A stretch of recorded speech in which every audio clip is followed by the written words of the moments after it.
J'ai beaucoup de très très bons souvenirs, beaucoup, beaucoup. Je crois que les plus doux, les plus riches, ce sont mes rencontres avec les Parisiens, dans la rue, au hasard, sans collaborateurs, sans personne. Les Parisiens, à ce moment-là, me parlent directement, me disent ce qui leur plaît, ce qui leur plaît pas, leur enthousiasme, leurs difficultés. Et j'aime beaucoup ça. Pour les grands projets d'aménagement de Paris, je pense par exemple aux Halles, on a mis beaucoup plus de temps que je n'aurais voulu parce qu'il fallait beaucoup consulter.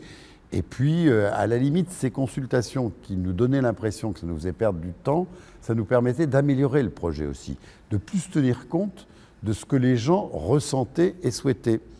Donc je vais partir et ce ne sera pas totalement terminé, ce qui est une petite frustration. On a voulu faire beaucoup d'écoles, beaucoup de crèches, beaucoup d'équipements, et parfois j'aurais voulu faire encore mieux.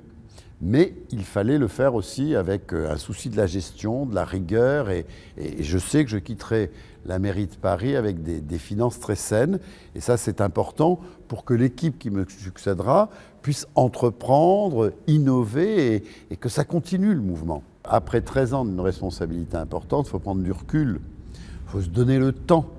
Et donc je vais prendre mon temps avec des idées claires, libres, engagées, vivantes. Et je pense que c'est une nouvelle période de ma vie qui commence. Je la vis avec beaucoup d'enthousiasme et en même temps de sérénité.